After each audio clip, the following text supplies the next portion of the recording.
Hi there guys, I'm Nikhil from Notion Hub, and in this video, I'll be showing you the most important tips and tricks for your Vivo X70 Pro. By the way, do check out my video on the best features section, where I'll be talking about all the features offered by this phone. With that said, first let's check out the navigation gestures. Now once you enable the navigation gestures, you can swipe from the bottom of the screen to go home. You can swipe and hold for recent apps. And you can swipe from the left side or the right side of the screen to go back a step. To trigger Google Assistant, you can swipe diagonally from the bottom left corner or the bottom right corner. Just swipe it and Google Assistant will trigger. Besides all these gestures, you can also quickly switch between applications by swiping left or right on the bottom bar, just like on iOS.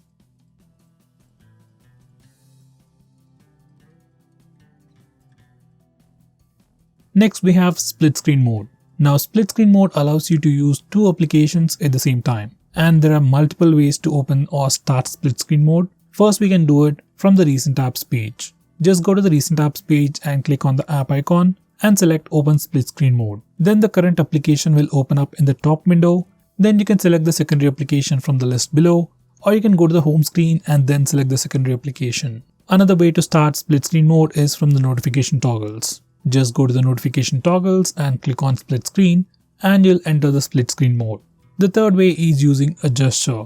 On this phone we have a 3-finger gesture to quickly open the split screen mode. On any compatible application, you just need to swipe up using 3 fingers and you'll open the split screen mode. Very few phones out there offer this particular feature and it works really well.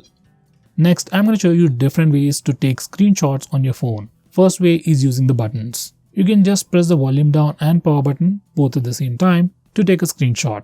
Next, we also have the 3-finger screenshot gesture on this phone. It's enabled by default. If it doesn't work, you can just enable it. Now this is how it works. Once you enable this feature, just swipe down using 3 fingers and you'll be able to take a screenshot. It's very simple and it's very handy. Next, I'm going to show you how to take long screenshots. To take a longer screenshot, first you need to take a regular screenshot. You can either use the buttons or the gesture. Now once you take a screenshot, you get a preview, and from here, click on long screenshot button. And then your phone will automatically take a longer screenshot. Next we have Nearby Share. Now this feature allows you to share files between different Android devices over Wi-Fi. Almost all the Android phones these days come with Nearby Share. First you need to enable Nearby Share on both phones. On your phone, set visibility mode to everyone or contacts. If you're sharing files with someone new, then set visibility to everyone. It'll automatically change to contacts after some time. Now once you're done that, select the files that you want to share and click on the share button. You'll see all the nearby devices on the share menu and just click on the nearby device to quickly share those files over Wi-Fi to the other Android device. Now this feature is just like the Share It app, but it's an inbuilt feature that comes on all the latest Android phones.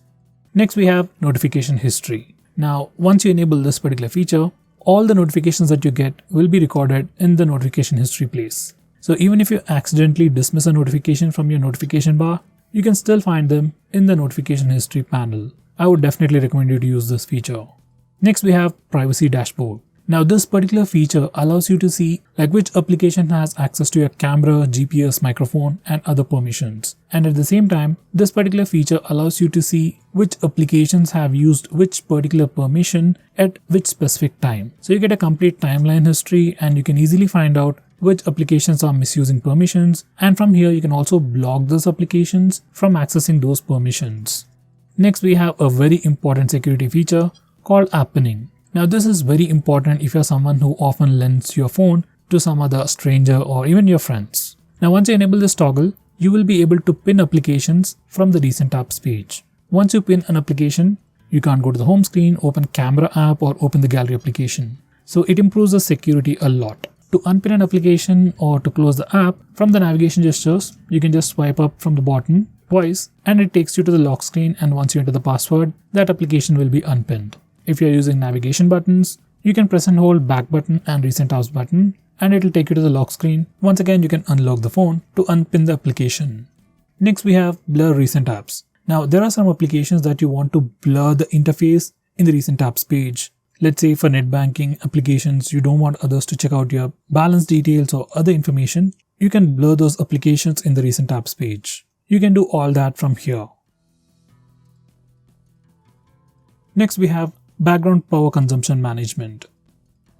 Now on this phone, apps get killed automatically like most of the time. For some reason, if you don't want some specific applications to be killed automatically, then you can do that from here. Just go to settings, select the individual application and select do not restrict background power usage. Once you do that, this application will not be killed automatically in the background or whenever you lock your phone. Next, we have a quick shortcut to rotate photos. Normally on other phones, if you want to rotate a photo, you have to select the photo, go to edit and then rotate. But on this phone, on the default albums application, you can just select the photo, open it up and then put 2 fingers on the screen and rotate them manually, clockwise or anti-clockwise to rotate that image. It's a really useful shortcut and I wish others implement this feature as well. Next, we have some brand new photo editing options on this phone. Now once again, to use this editing options, we need to open the albums application. Just select the application, go to edit and we have tons of photo editing tools. Out of them all, you might be interested in Object Eraser, where you can erase some objects in the photo. It is still in the beginning phase, but this particular feature works really well. Next, we can also hide photos in the default albums application. To do that, just open the albums app, select any photo that you want to hide, then go to menu and then click on hide. Now that particular photo or video will be hidden. Now to check out all the hidden files on the phone, you can once again go to album settings and go to the hidden section. There's no password protection for the hidden section, but we can lock the entire albums lock itself. Next, we can also check out recently deleted files. Now whenever you delete files in the default albums application, they won't get deleted immediately. You can find them in the recently deleted section. After a few days, all this stuff get deleted automatically, or you can also delete them manually from here.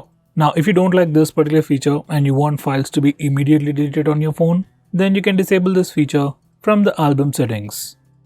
Next, we have video editing options. Now, this is one of the few phones out there which actually gives us video editing options directly on our phone without installing any third-party applications. If you are a YouTuber or someone who just wants to create some smaller videos directly on your phone, then this can help you a lot. Once again, go to your albums application, select the video, go to edit, and from here, you can actually edit this particular video. You can crop the footage, split it, add extra music track, and do a lot more directly on your phone. Next, we can change the screen refresh rate on your phone. Normal phones come with a regular 60Hz screen refresh rate, but obviously your phone has higher screen refresh rate. Now, if you go to the display settings, we have a section called screen refresh rate, and from here, you can change the screen refresh rate of your phone. By default, it is set to smart switch. So your phone automatically switches the screen refresh rate depending upon what you're doing. Now this can give you the best battery results, but for some reason if you want a constant high screen refresh rate, you can change it from here. Next, we can also change the recent tab style. Now there isn't any complicated stuff going on here. You can just do a pinch out and pinch in gesture on the recent tabs page to change its complete style. Personally, I like the default one. Next, we have dark mode. Now you can enable the dark mode from the display settings or directly from the notification toggles. Once you enable it, all the system UI elements and even some system applications and Google applications change from the default light theme to the dark mode or the dark theme. Here's a quick preview. By the way, we can also schedule the dark mode to only work at night, which can also be pretty helpful. Next, we have default app management. Now from this place, you can change your default phone dialer, default SMS application, default browser, and so on. So if you want to change it, you need to come to this place. Next, we have flash notification. Now once you enable this feature, every time you get a call or notification, your flashlight blinks and gives you a notification. Now this particular feature can be pretty handy if your phone is lost and is in silent mode. Next, we can also display the battery percentage directly on the status bar. If you want to do that, just enable this toggle. Next, we can also display the network usage on the status bar, like how much you're downloading and how much you're uploading. You can check out all that information on the status bar just by enabling this toggle. Next, I'm going to show you how to disable the lock screen carousel or the lock screen poster. Now, on your phone, whenever you go to the lock screen, do you see a different wallpaper every time?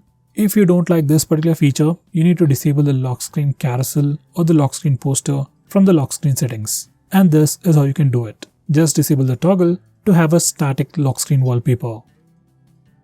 Next, I'm going to show you another important security feature. Once you enable this feature, let's say you lost your phone or just misplaced it, then no one will be able to completely shut it down from the lock screen. To turn it off, you need to unlock the phone and then only you can restart the phone or shut it off.